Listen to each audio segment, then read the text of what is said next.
Good morning, everyone. My name's Steve Marshall. I'm the UK Group CISO at Bytes, and welcome along to this webinar on threat detection and response in action. All COVID-19 health and safety precautions have been taken. We've deployed antivirus and anti-malware in order to help you digitally hopefully not catch COVID-19. The panel with me today, I have a number of guests, which I'll introduce shortly. We've all been going through daily temperature checks and COVID-19 swab tests, even though we're all sat in different locations across the globe, just to make sure everybody's safe on this broadcast. Humor aside, fairly serious topic today.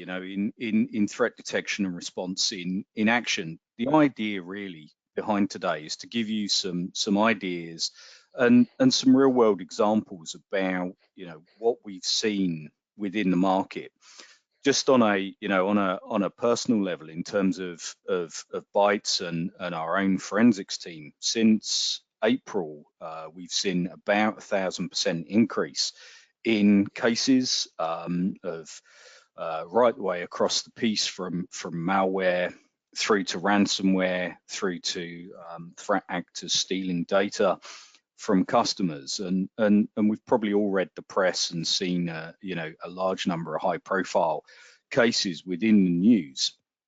So the idea is to talk to you today, and and please make sure that ask any questions you've got as you go along. I'm going to be chairing this, so I'll pick the questions up and then I'll put them to each of the panelists that we've got today for you. So if you've got any really nasty, horrible questions, please do pop them in the question box to me, because I'd absolutely love to ask the team those on your behalf.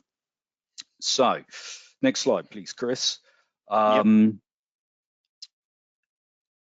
Once it all catches up. There we go. So in a nutshell, it's always the joys of working across the globe on these things. As I've already said, lots of technology, lots of people, lots of process, and lots of information floating around. So effectively, the idea is to talk to you, about field case studies today, rather than try and pitch any product or service. So without undue delay, let me introduce you to the people that we've got on, and we've got an absolutely fantastic team of people on today. With me, I've got Chris Cheyne, who's the CTO of SecurityHQ, an absolute legend in his field, knows more than probably anybody else about socks. If you want to know which color sock to wear on a morning, phone Chris up. He's absolutely a man for that. We also have Feras, who is the CEO of SecurityHQ as well. Again, another absolute legend within the sock world. He likes silk socks, so if you like something a little better, Feras is your man. Then we get down to the actual guys that know stuff really. Aaron, he's a senior global analyst at SecurityHQ, based out of the Middle East, and I believe he's currently in Dubai at the moment. And then we also have Dio, again, who's an absolute legendary analyst in the SOC space, threat analytics, and picking apart data in order to get to the real nub of an issue. Dio is joining us from Pune today. Hey guys. So without undue delay, I'll pass you over to Chris. We've said, any questions, ask us, and I'll pass over to Chris to crack through and actually get into the interesting stuff rather than listening to me. Steve, I love that intro. I wish my mum was on the call here. Are you available for weddings, bar mitzvahs, that kind of stuff? Because that is an excellent, an amazing introduction. No one's ever said such nice things about me before. It was all and nice. Probably won't again. Yeah, exactly. So yeah, we wanted to do the notes from the field, really, which is why we've got some analysts on the call here, make it a little bit real. And where we thought we'd start off, Steve, is we did a poll a little while ago, only a couple of weeks ago, because we wanted to say, right, if I'm your cybersecurity therapist and you're an analyst or a CISO or an information security manager, what sort of stuff keeps you up at night? And we thought, well, let's not make it broad. Let's limit it to three things. And we said, is it third parties, as in contractors, people plugging into your network, service providers, and so on, insider threat, or nation state actors? So I thought, we'd start off by saying, to the team here, to the panel here, what keeps you up at night, or what do you think the public are going to say about this? So you throw it out there. What would be the percentage split, Steve? What do you think? I would probably, from what I see, I would probably say third parties, because generally most people do a good job about their own security, but then they've got other companies connected to them that that would provide them services and those types of things, and maybe tightly integrated with them. So that's where I'd go. What do you think, Aaron? What's your view? Just purely because what we see and what we're up against on the front line, for me, it's the nation states. We work with these guys toe to toe. So for me, that's what keeps me up at night. Yeah. So I thought that's what people would say as well. But interestingly, over 55% said insider threat, which absolutely, that's good. That's quite a mature way to look at things. Third parties beating nation states. So I think that's showing some real maturity in the market, that actually focus on the things that you can actually control, because you can control your third party access and your insider threat to a certain extent, but nation states, difficult to control if you're sat there trying to manage your security for a local authority or a legal firm or whatever the case may be. You've got to focus on the things that you can control, which is going to be a little bit of a theme that we're going to address today. And following on from that, the realization that when something does go wrong, the potential impact on your business in terms of your reputation and things that it can cost you in terms of real dollars and cents. There's a lot of stats out there, and I think we always say be careful about the stats, because people are pushing these numbers with a bit of an agenda behind them. So be careful, but whatever it is, if something bad happens, it's going to cost you. It's going to cost you time and money, reputation. And I think IBM did some research recently, and they suggested it costs about $3.86 million. The time to detection could be extremely long, 280 days. So clearly, if it's even half of that or 20% of that, it's a problem that needs to be addressed.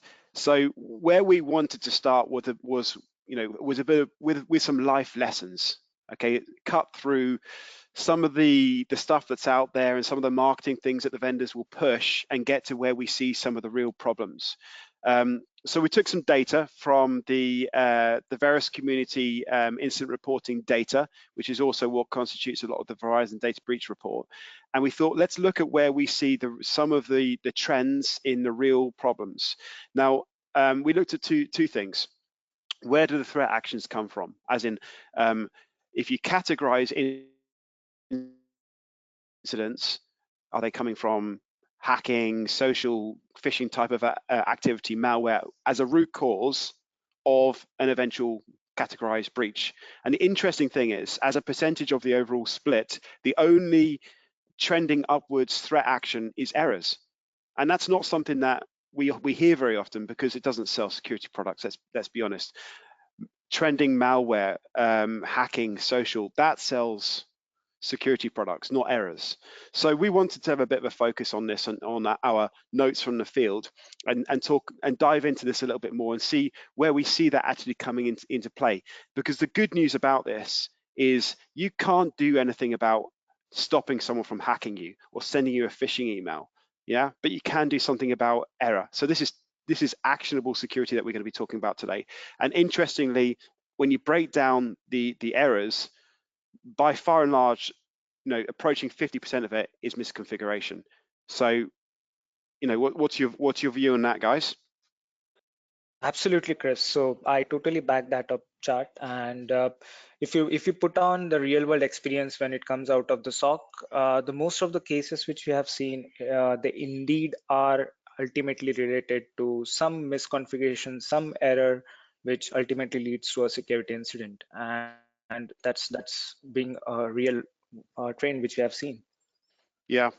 So The let's. other interesting thing, Chris, sorry, just to pitch in there, is generally, even if you've got things like hacking events, you know, social compromise, you know, through phishing or these kind of things, generally, you know, what you tend to see is that there's an underlying set of error anyway that attackers Yeah. rely upon in order to be able to, you know, expand their attack and these types of things. And I think you're right, it is a very under talked about area and something that absolutely is going to be key. Yeah, absolutely.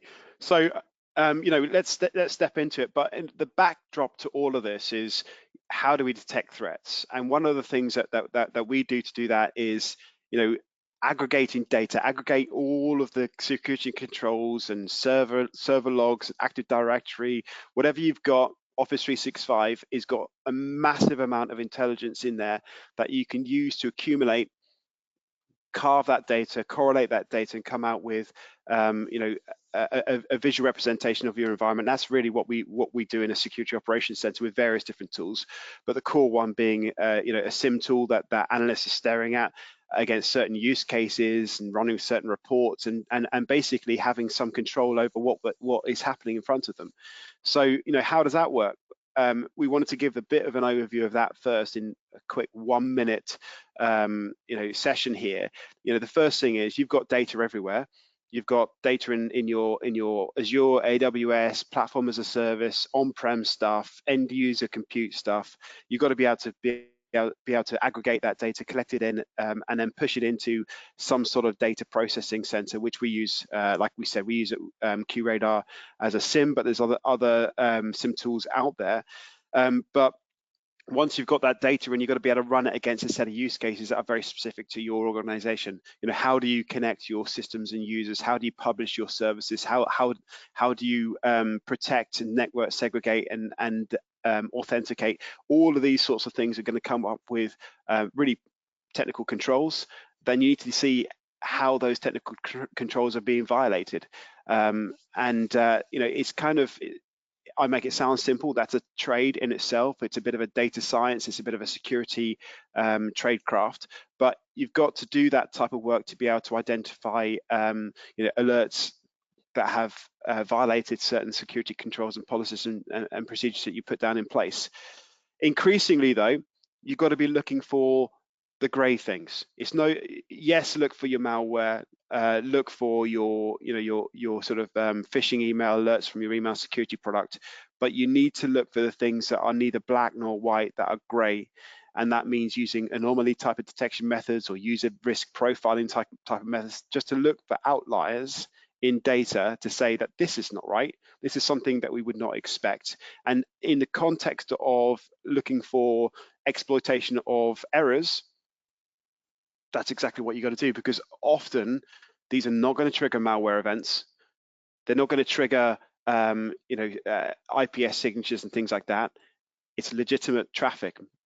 That's, you know, supposedly legitimate traffic that is gone wrong somewhere. So that's the way you've got to do it. And obviously the analysts need to be able to look at this, detect something's gone wrong, escalate that up the line, investigate it, put in a process of incident response. You've got to be able to overlay intelligence and reporting on top of that to be able to say, you know, this is what we see as a representation of the data that's coming into your system. And you've got to be able to do threat containment and store that data for, you know, future data carving, log management, and compliance reasons. Guys, are you still with me? No, we've all gone to sleep, Chris. Okay. No, we Right. haven't. We haven't really. It's this. I can't. To the people on the audience, I know this looks quite advanced, but I can't stress enough the criticality of these things in the modern world. Yeah, exactly. So let's move on to some notes from the field then. And I thought what we'd do is we'd kick off here with an example of that subject of why patching is really important. I wanted to bring Aaron into this because, you know, we've got some experience here of certain things that we've seen across our career here, you know, walk us through an incident in real time here. Replay this for me and relate it back, Aaron, to why patching is an important aspect here of this whole scenario.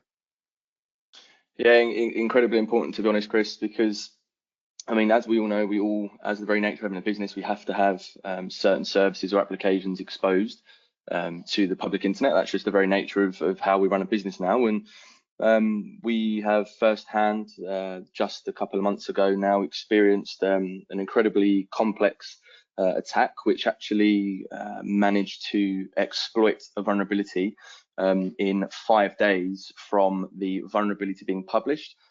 So also the POC being published to the internet as well. So in as little as 5 days, and this was regarding the recent Exchange ECP vulnerability that was published.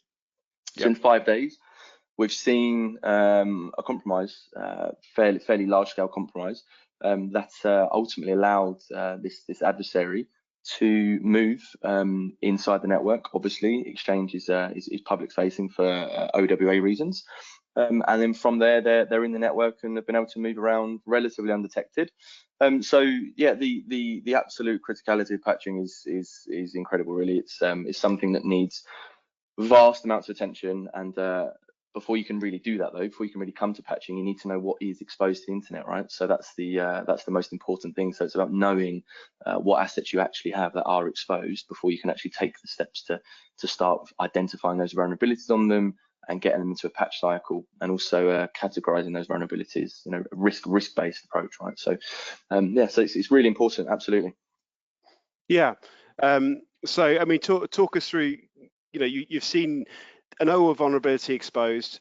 Once someone's got a foothold into your organization, credentials have been taken from, you know, machines that have been cached on the system. And then you've got users that are masquerading as legitimate users. From that point on, the odds are tipped in their favor, and it all comes from a single exploitable vulnerability.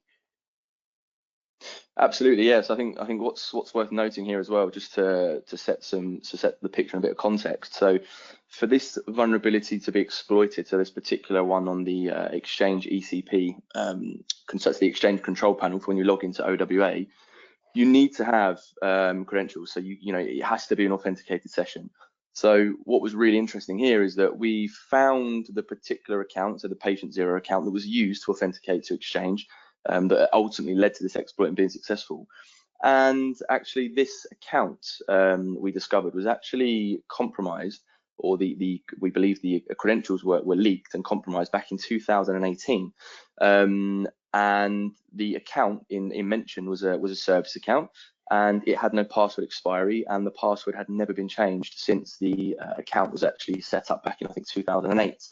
So what was actually amazing is that we've actually seen this particular threat actor or adversary group potentially buy an account or sit on an account for up to 2 years, and then as soon as this vulnerability's come along, they've taken the opportunity, and in 5 days they've gone for a full exploit.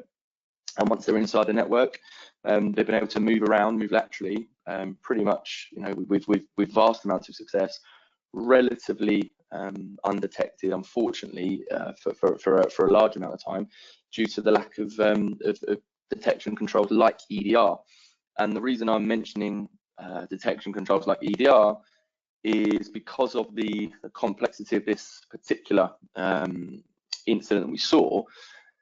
All of the malicious DLLs that were being used for the backdoors on Exchange servers and also the link servers were completely custom.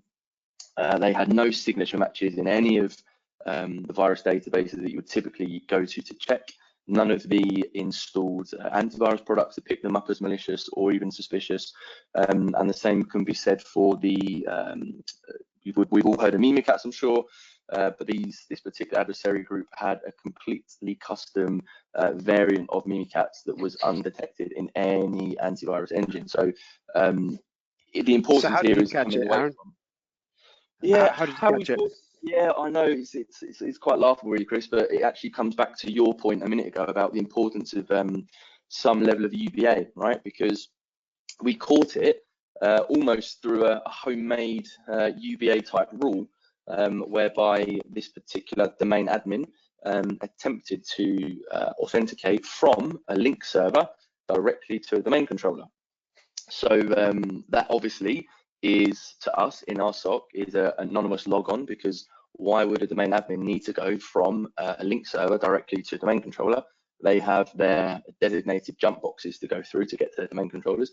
And that ultimately is what tipped us off to this particular threat actor in the network. And then from there, it's all unraveled. Yeah. And that's where the investigation began. Yeah. Just a quick question, Aaron, on that. At what point did you realize, just for the audience here, where you thought, hold on, there's something happening here? And then what was the secondary point where you realized this is really severe? This could be a massive compromise for our organization. Yeah, so basically it was the 4th of August was the key date for us. And basically what happened for us is, from this simple logon event, okay, from a link server to a domain controller, we was able to go directly to the link server and the domain controllers and take their security event logs, okay, and then from analyzing those, we're seeing base64 encoded commands being executed through WIMIC using named pipes. So the named pipes, that's how they're maintaining their persistence and their tunnels effectively through the environment. And it's only when we started to identify these named pipes, and then we started to identify the malicious DLLs being used on IAS. So we picked that up through EDR with the malicious DLL. That's when we really started to get a bit of a feeling.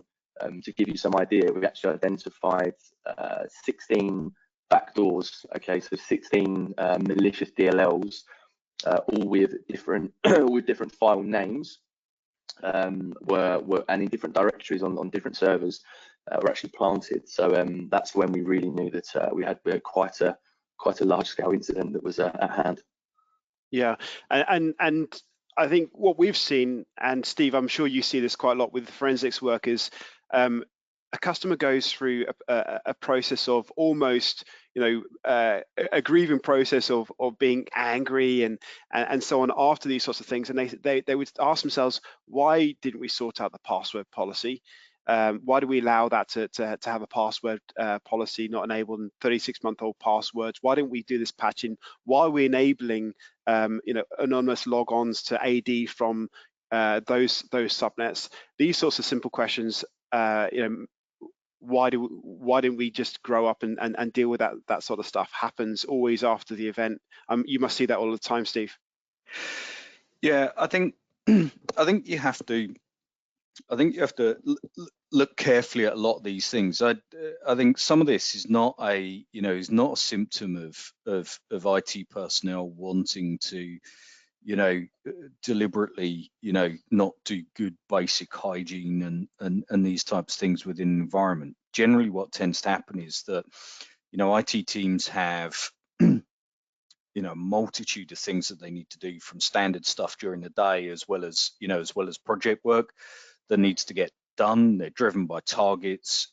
There's a lack of fundamental people in order to cover the basics within an environment. The problem also is that things are getting a lot more complex these days. They're not as simple as they used to be.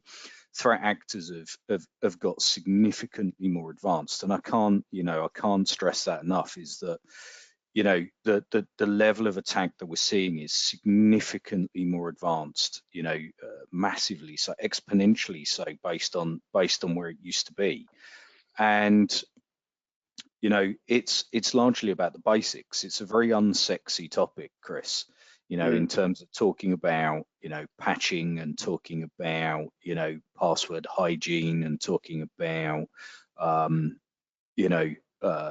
basic security controls of things. It's not, it's not threat intelligence. It's not, threat actor chasing or anything else. It's not, it's kind of not cool and sexy in terms of security. But what it is it's highly critical basic functionality that generally stops threat actors. And in this case, clearly, patching would have solved the problem. Good user hygiene would have solved the problem. A strong password policy, would have solved the problem. Combined with clearly the work that you guys are doing in terms of analysis and logging and these types of things. The question I've got is, were there any tools or solutions that this company could have particularly put in place to actually stop things earlier?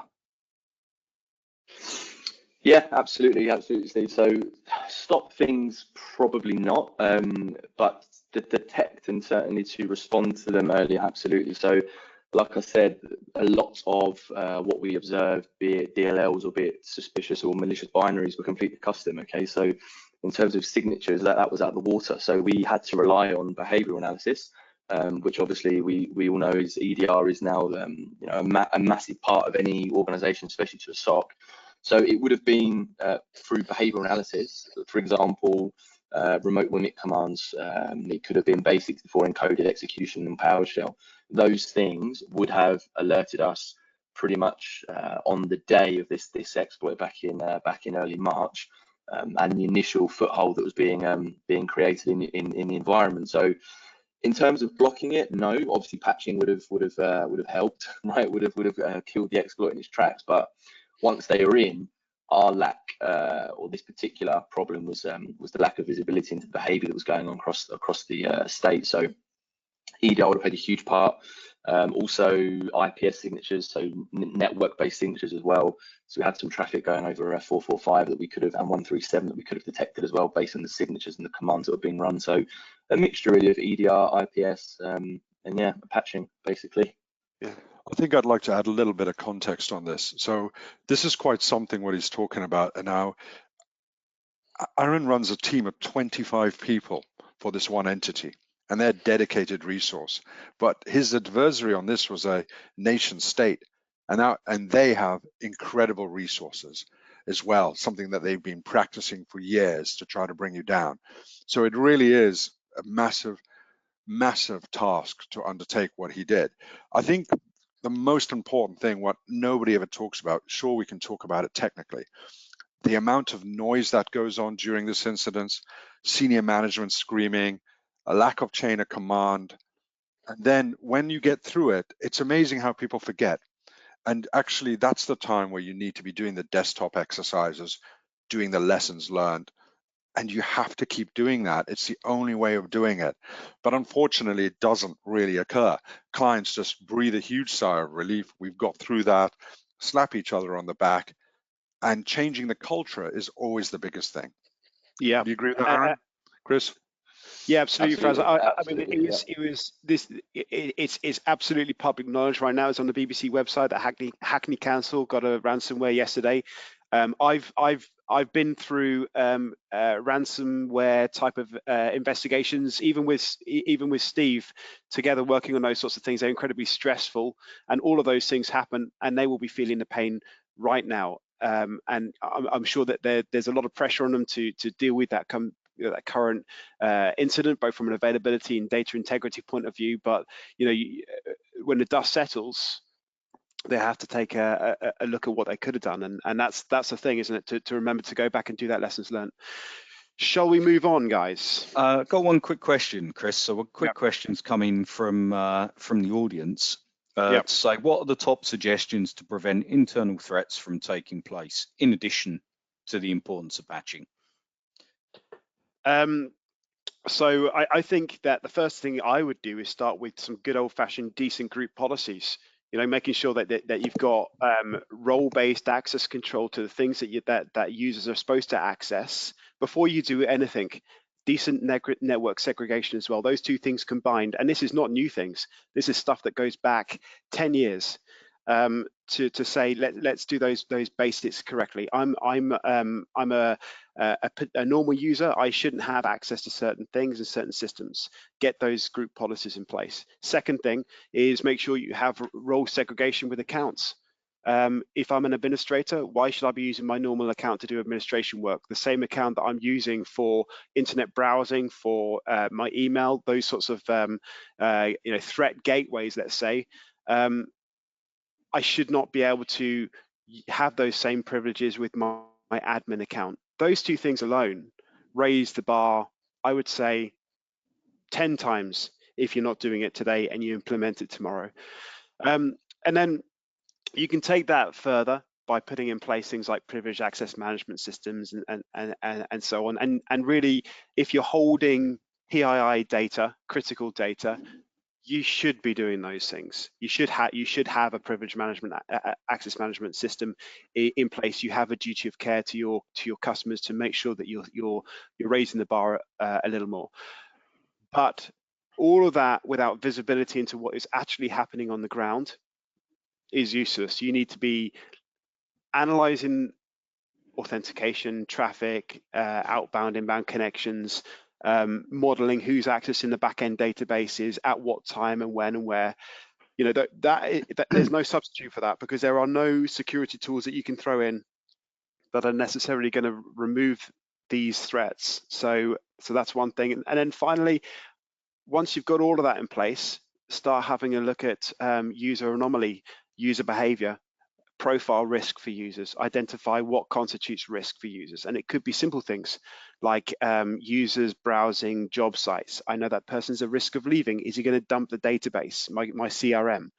Simple things like that. It's not always very complex cybersecurity hacking tools. Sometimes it could be someone with an intent just to steal the data and they've got access to it. Cracking, thanks. Hopefully that answers your question. If it doesn't, then please do drop me a chat in the chat window, and I'll ask anything else that you want asked. Okay, so let's move on, guys. I think, am I still sharing my screen, because I've got a pop-up here saying I've got a network connection error. So can you just confirm what you can see on the screen? You're still sharing, Chris. Yeah.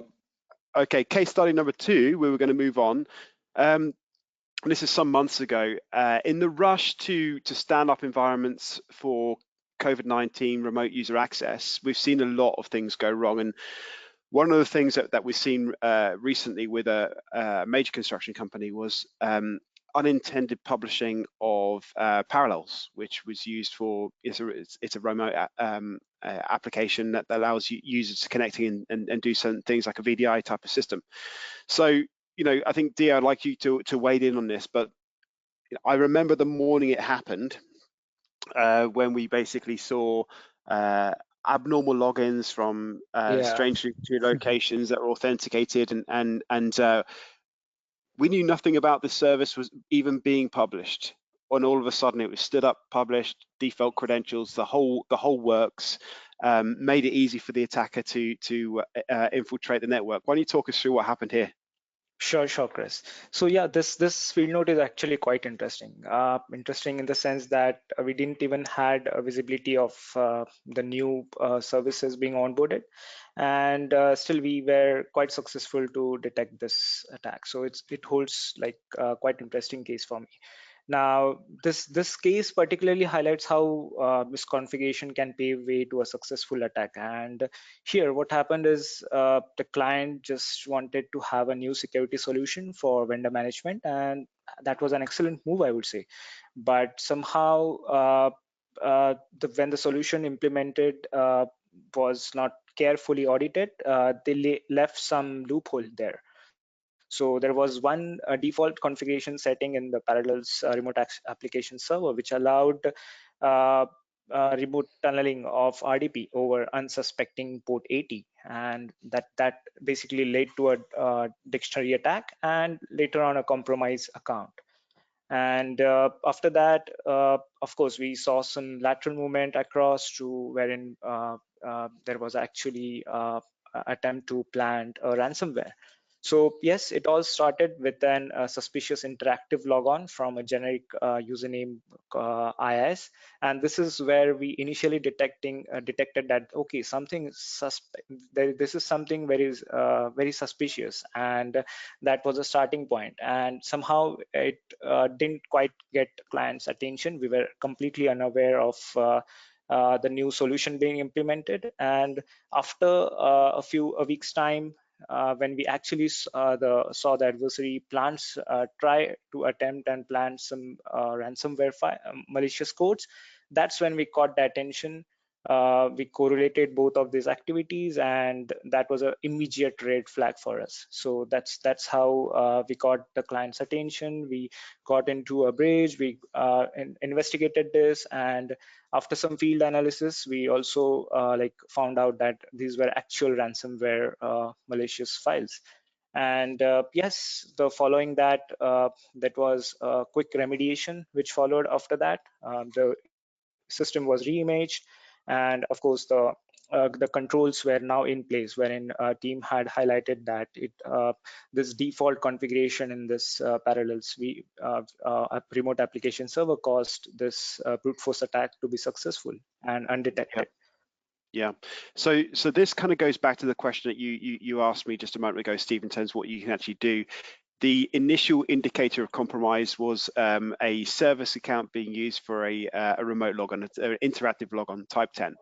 And that would have been flagged within seconds or minutes of that event being occurred, and could have stopped the whole trail of incidents that then followed. So understanding, that we shouldn't be allowing admins and users to take interactive logons, those basic group policies, and then monitoring for the violations against them. Simple stuff, and it works. If you don't respond to those sorts of things and don't shut that sort of stuff down, then the bad stuff will happen. It's guaranteed. So this is a kind of case in point here, that you let things that unauthorized access persist. You allow the dwell time, you allow the persistence and the footholds to establish. In this case, the customer had good enough endpoint security tools to be able to deal with it. It wasn't that much of a sophisticated ransomware type of attack, and fortunately, it was stopped. And often when we go back and look at these sorts of incidents in retrospect, and we try and throw against the MITRE attack board where we saw particular indicators, which is a healthy thing to do for any major incident, because it leads back to controls, detection, and response capability. Fortunately, we didn't see a scattering across this. It could have been a lot worse. I'm sure, Aaron, if you'd have thrown this against the previous incident that we discussed, then it would have been a sea of red. Here, we didn't see quite so much. Yeah, it was actually a quite relief that that this graph stays at a very few initial red flags, and if it could have spread further, then I would have seen or imagined this going all red. Yeah, exactly. So that's an interesting one. And another case study that I recall was a banking and finance customer who you would imagine, banking and finance, they lock their systems down, don't they? Right? They do all of the best practice, but in reality, there's always things that we can do better. And in this case, we were seeing detections of Andromeda botnet, which, the infrastructure for that was taken down, I want to say, a year ago now, or more. And yet we still see artifacts and indicators of that previous botnet out there in the wild, out there in our customer estates. So what's the takeaway here, Dio? Absolutely. So I would say this particular field note was really an eye opener, I would say. And just to give you a quick brief of Andromeda, this dates back almost 9 years ago now, and it was the C2 network has been completely taken down, but we could see that there are still some hits around the globe which are still trying to call out this C2 botnet network. And just imagine the way or how much spread this Andromeda infection had across the globe. And the important takeaway here was that it was disturbing to see that in a banking environment, we could see that some of the host machines were still trying to call out this Andromeda infection. And it was even more disturbing, I would say, when we could see that they were evading the basic security outbound controls. And that's where we had to pitch in. We had to, although this threat was not an active one, but it still was considered a very major one. We got onto a serious breach. We were able to resolve most of the things, and we could enhance the overall security. Yeah. So I think you were seeing outbound connections over DNS channels, which are often used as covert channels for command and control to C2 infrastructure. So I know that every week we sit with our customers and we go through their DNS controls, looking at the traffic, the top talkers, and the outliers. And one of the things that we often see when we bring on a new customer is a lack of control around DNS. And we're talking about errors here. This is a simple fix. Go to your domain controllers, plug in Google, Cisco Umbrella, Cloudflare, Quad9, your favorite flavor of DNS service provider.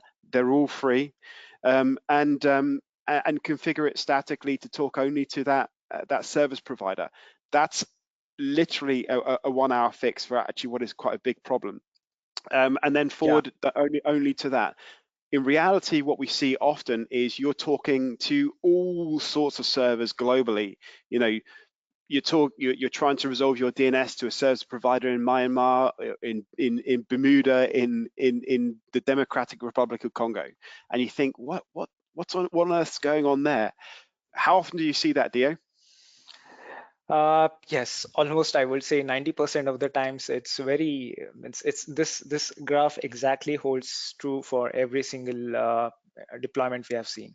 And it's quite simple though, but still we are still seeing this particular habit. And it's one of the aim where in the security analyst here, they try to make this graph the way we want to see it. So it should be ideally only the country which where you are operating should be the one which the DNS request must go. So excluding, of course, the root hint DNS servers here, but yes, that's not the fact.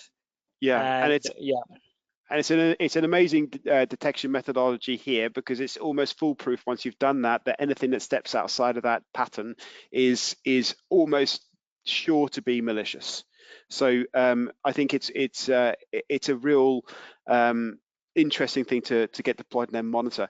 And we've got a bunch of DNS rules that's looking for all sorts of things around, pattern recognition, use of resolving to uncategorized websites, looking at bypassing of DNS forwarding, and so on. So there's a whole menu of correlation rules and use cases that you can use to detect anomaly over DNS, and it will yield good results, but it's noisy, right? That's the problem.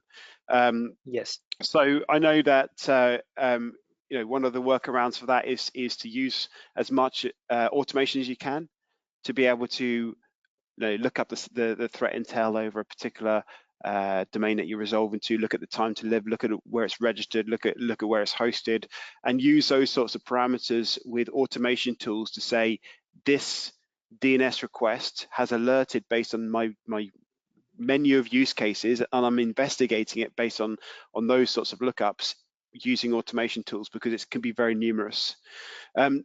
So I know that you've dealt with this particular Andromeda issue. Talk us through what actually happened. Sure. So it all started with some DNS queries which were going out to some Russian domains. You can obviously see the anomaly here. The domain names which are being called out itself are anomaly, and that is something which is a part of the use case, I would say. And after that, I would say all of these domain queries were essentially they were bypassing the basic security controls which client already had in place. So the client did had a DNS security solution deployed, that is Infoblox, but they also had a loophole in their firewall which caused that any internal machine was basically able to call out any DNS server out there. And that basically bypassed the security control they had. So it could have been blocked, but it was an easy way out for any infection out there to go out via the DNS. Yep. So talk us through the analysis here. What would happen in that case? So you've seen the initial anomaly. Sure. So this is one of the resilient automation playbooks which we have deployed, and it essentially the first stage is like we essentially try and capture all the DNS information here. It's the basic part to getting the information like the organization name, country, IP, etc. And then comes the important part, that is applying threat intelligence on this gathered information. So here there are few important things which the team or the automation looks after is like first check is like the basic check, that is match it against the reputation checks. If there is a hit, it's like a sure shot no going ahead. There are some other checks like sometimes, or rather in all the sophisticated or modern attacks, you will see that most of these reputation checks will fail to block most of your threats. So here applying some basics and applying some behavioral techniques to catch this is something important. So making sure that it's like to compare, let's say in any normal DNS deployment, you will never see a DNS TTL resolution less than 1 hour. And and that's one important takeaway here. So if you see any TTLs which are less than 1 hour, these are definitely suspicious. Drop those connections. Drop those connections. So then you're looking at that and saying, right, if any of those two conditions match, then what we're going to do is execute a command to block that on the IP, and protection, some degree of protection is in place, and then it becomes an incident response process to go back and look at the host that's initiating those connections. But this is a bit of a big data type of challenge, because you could be trying to run these sorts of queries, every once a second for those that have been correlated or so. So it's an automation tool, but the decision making needs to be human in terms of what you do with that information that it serves back up to you, or how do you block certain things. So a good use case there for that. But back to this, in this case, what happened? Yeah. How did you resolve it? Yeah. So like I mentioned, these connections were again repetitive. So definitely something which was like still the machines were infected. They were still trying to call out. It was a beacon which team detected. And if you go next, you will see that this connections was actually bypassing the firewalls.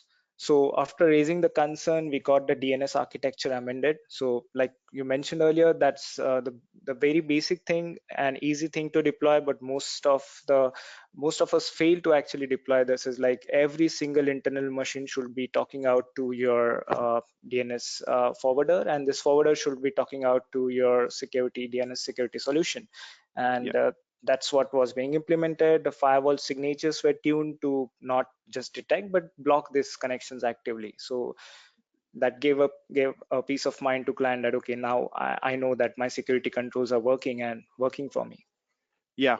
Okay. So we've run through. We were almost out of time, guys. We've run through 3 case studies there. One dealing with an issue relating to patching, password complexity, and old passwords leading to a compromise. Others being unpublished published servers that haven't been properly hardened, use for interactive service accounts, easily avoidable stuff. And this last one is just DNS controls, making sure that's adequately configured. A 10-minute fix.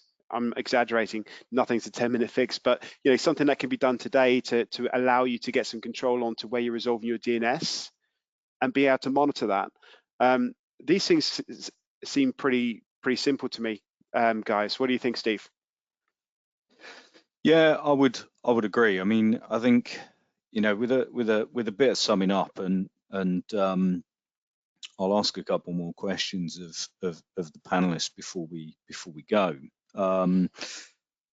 Threat actors are becoming more sophisticated. Okay, there's kind of no doubt about this. In terms of these things, when you look at the way modern architecture modern software is moving. You know, it's become a lot more complex. It's become hardened by default. You know, we've seen that with things like all the antitrust suits that have gone on globally, in order to make people change the way that they behave. I mean, even things like GDPR and DPA 2018 today calls for privacy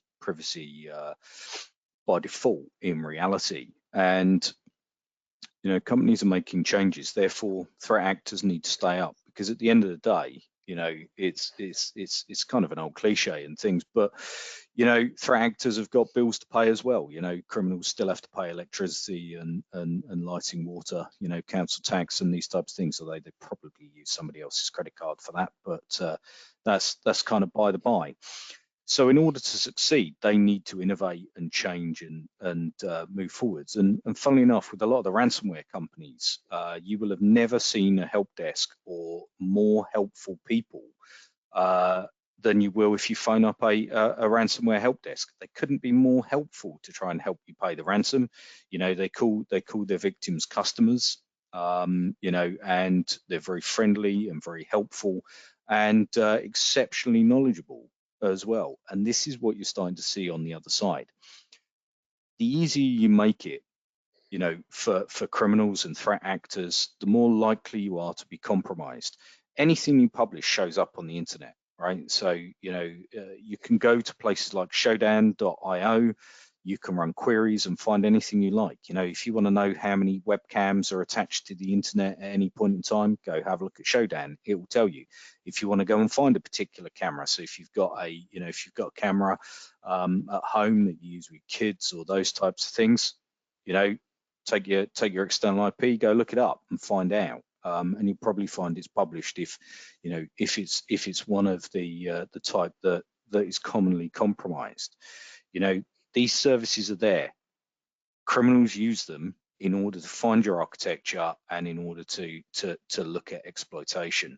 That's all really, really easy in order to be able to do that.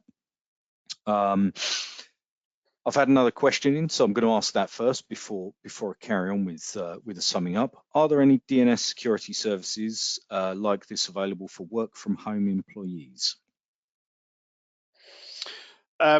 Yeah, absolutely. That's again a setting that can be applied via group policy onto your corporate endpoint to tell them how you're expecting that endpoint to resolve DNS.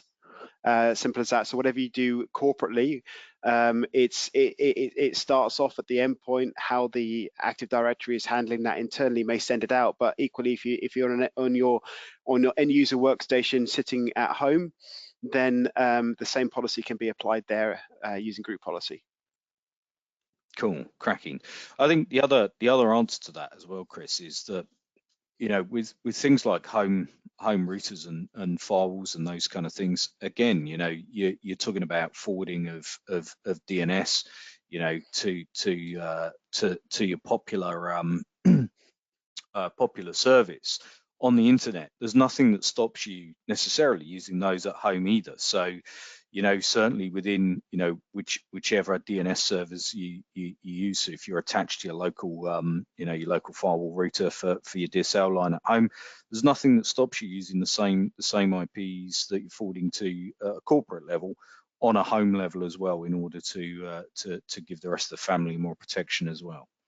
Yeah, absolutely. Just catching on from your last point, Stephen, I know that we're wrapping up here. I'm not sure how many more questions you've got.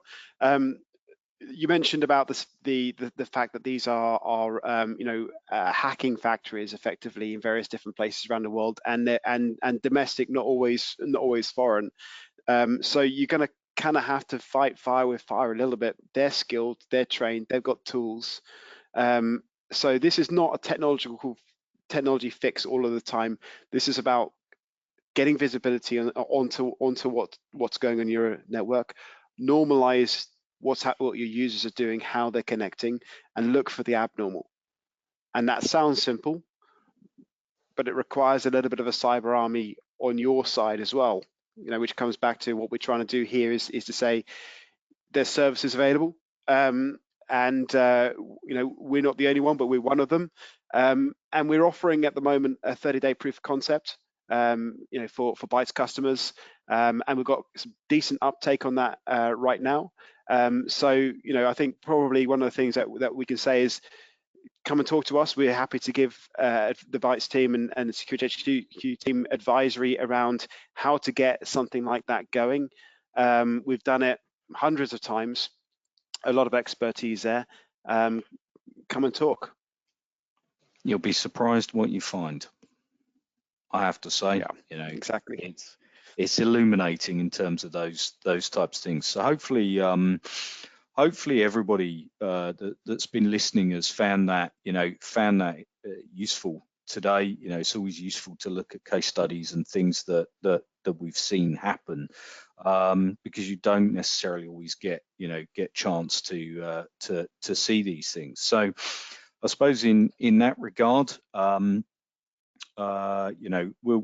publish a summing up, and Chris and I will put our heads together and come up with a list of things that would be useful to you. Other than that, it's with thanks to my guests and the people that have done the hard work today. So Chris Cheyne, the most legendary SOC person I've ever met from a standard SOC perspective. Feras, from a silk SOC perspective, absolutely brings a lot more class than Chris to this. Aaron, from his experience in threat intelligence and analyzing things that happen, and specifically Dio, who who spends most of his time in cold data centers looking through lots and lots and lots of lines of text. It's an absolutely soulless job, and the man is an absolute legend at it. So thank you very much all. Hopefully, thank you to everybody that's joined us today and listened, and hopefully you found that useful. Please do provide us feedback if you wouldn't mind. It really helps us to run these events and also kind of work out what really focus down on what you want and and how you want it, so that we can get these better in the future. Other than that, my name's been Steve Marshall. If you like me, if you haven't, my name's Chris Cheyne. Thanks very much, and goodbye. Thank you. Bye. Thanks, guys. Cheers, everyone. Thank you. Cheers. Bye.